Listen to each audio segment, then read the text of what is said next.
As guitar players, we can achieve pretty dramatic progress at first, but the mechanism that allows for this early success can also become the barrier to us finally mastering the instrument. Welcome back to the channel. My name's Chris. Today you will learn about context-based learning. Now that sounds a bit wordy and maybe like, what is he talking about? Let me clarify what I'm after here. Pattern-based learning makes the guitar very easy to play at first. Sure, you got to get some technique, you got to be able to strum and get some chords and some scales together, but this pattern-based sort of memorization and recognition cycle remains the easiest way for guitar players to initially hook on, to get started.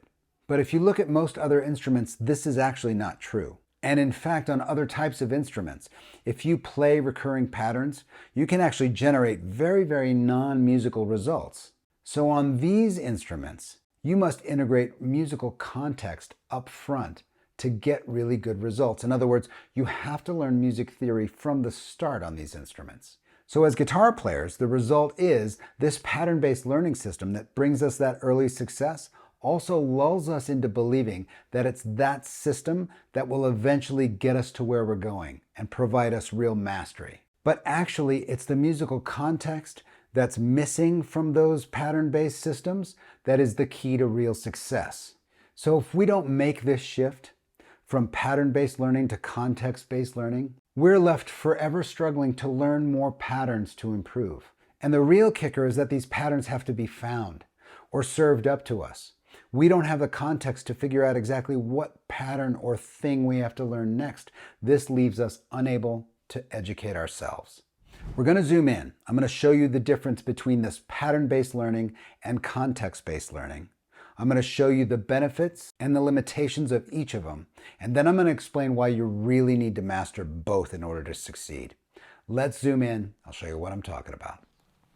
Okay, I'm going to start by explaining pattern-based learning.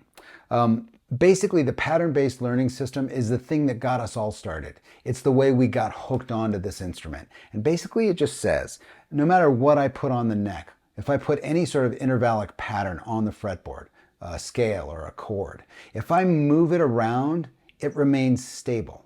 So let me show you how this works. We're going to use this A major bar chord, right? Somebody told me this was an A major bar chord. I got it off a piece of paper or something like that. Here it is. A on the 5th fret of the E string, E, F, G, A. Here's a major chord. Boom, I've got it, right? If I move this chord up a whole step, it's now B major. It's still a major chord. If I move it down a whole step, it's G major. If I move it from A up a minor third, it's C major, right? I can move this anywhere I want. Somebody can come up to me and say, play an F sharp major chord. I've got it, right? E, F, F sharp, put my shape down, my pattern down, and I'm off to the races. The same thing works for scales. Here's an A minor pentatonic scale. Right? I know this, I've been shown this pattern. Maybe you know this, maybe you don't. If you don't, you really should. This is a super valuable shape. Right? If I move this around, it remains a minor pentatonic scale. G minor pentatonic, B minor pentatonic, D minor pentatonic, right? It's extremely valuable in this way because, and here's the real value of the pattern-based learning system, anything I learn is basically a cut and paste, and I can use it in any new context, right? So let me show you the limitations of the pattern-based learning system. So I've got my major chord here, right? I'm pretty happy. I can play any major chord. If anybody asks me, I can play anything, right? I can play any major chord you can come up with. But if somebody says, oh, yeah, this chord, this won't work in this song. At this part of the song, it really needs an A augmented chord. I'm stuck. I don't know an augmented chord. I just know that this shape equals major, and I don't really know why. I don't have any context on what to do to this chord to make it augmented. I'm pretty sure this note's going to remain the same because the guy's asking me for an A augmented. So I'm like, well, I know an A chord, but this is incorrect. I have no way to fix this, right? Here's another example. Playing the minor pentatonic scale.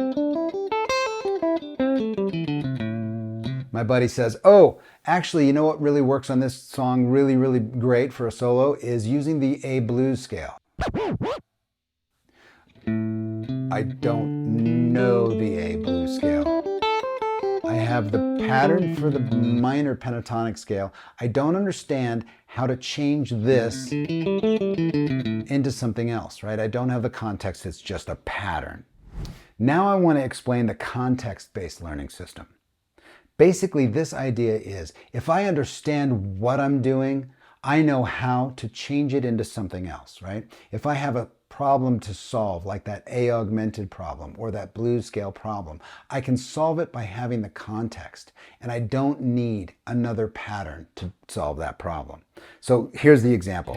Here's my bar chord, right? The context-based learning system basically says, why is this a major chord? I understand why it's an A chord, right? E, F, G, A. I got that. But why is this a major chord? What is it about this shape, this blob of notes, that makes it a major chord? Here's some context for you. The A major chord comes from the A major scale.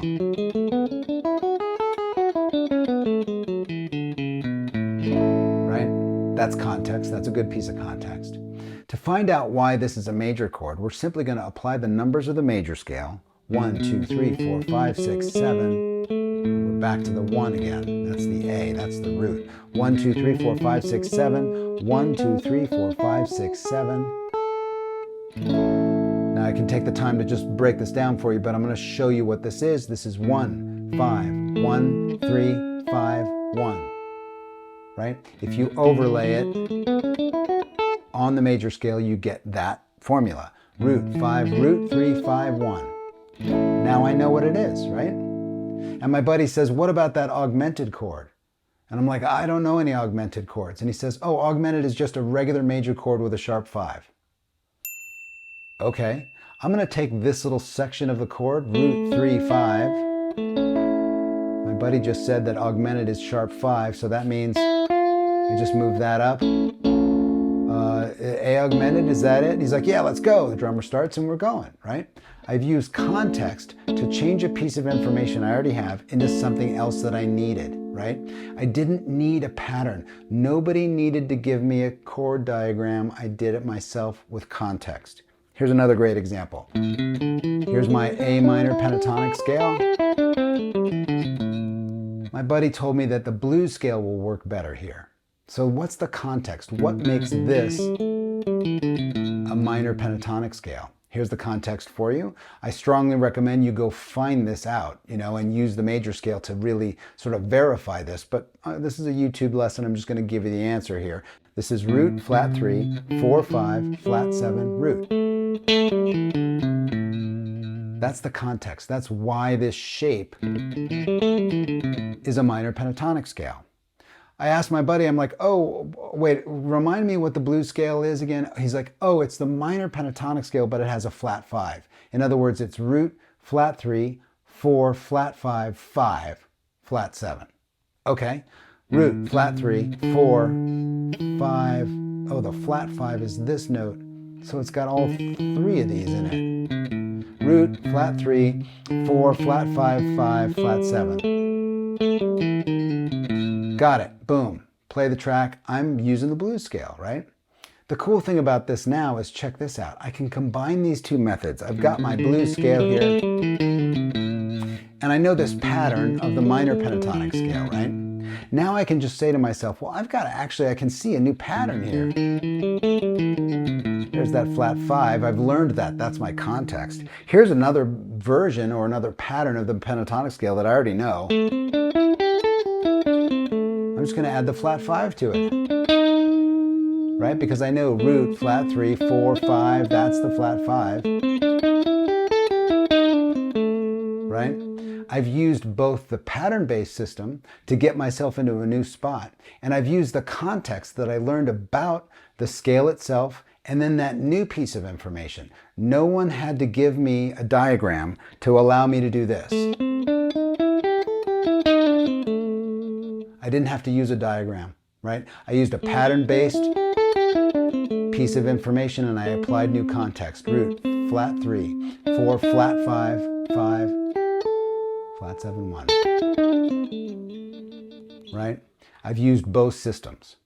Okay, now as far as context-based learning, let me now demonstrate and catalog the limitations for context-based learning.